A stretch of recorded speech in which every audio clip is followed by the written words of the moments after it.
रास्ते में काला नाग बैठा था। मेरी माँ का पैर उसके ऊपर पड़ गया, नाग ने मेरी माँ को डस लिया, मेरी माँ मर गई। मैंने अपनी माँ का अंतिम संस्कार किया और हमको ऋषियों की याद आई। मैं घर को छोड़ करके ऋषियों की खोज में निकल गया। वो तो पता नहीं कहाँ चले गए थे। जंगल में गया, एक सरोवर में स्नान किया, पीपल के वृक्ष के नीचे बैठ करके ऋषियों ने जो मंत्र दिया था उसी मंत्र का जप करने लगा। वही द्वादशाक्षर मंत्र, ओम नमो भगवते वासुदेवाय। इस मंत्र का जब मैं जप करने लगा, मेरा ध्यान परमात्मा में लग गया। भगवान ने मुझे दर्शन दिया और दर्शन देकर भगवान अंतर ध्यान हो गए। मैं छटपटाने लगा, हे प्रभु, आपको जब अंतर ध्यान होना था तो आपने मुझे दर्शन क्यों दिया?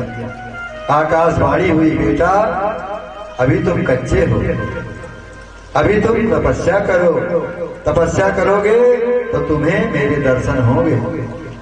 तपस्या करते करते जब मेरी जीवन लीला समाप्त हुई, प्रलय हुआ, अगले जन्म में मैं वही दासी का पुत्र, ब्रह्मा जी का पुत्र नारद बनकर के प्रकट हुआ।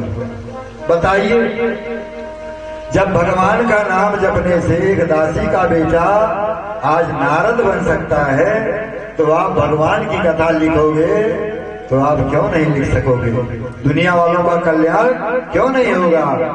नारद जी ने व्यास जी के हृदय पर 3 अंगुली लगाई, पूरा अपना ज्ञान उनको उड़ेल दिया उनके हृदय में। वहां से नारद जी चले गए। व्यास जी ने भागवत पुराण की रचना की और व्यास जी लिखते गए, गणेश व्यास जी बोलते गए, गणेश जी लिखते गए। भागवत संहिता बनकर तैयार हुई। तो व्यास जी ने सोचा, इसको किसे सिखाऊं, किसको पढ़ाऊं?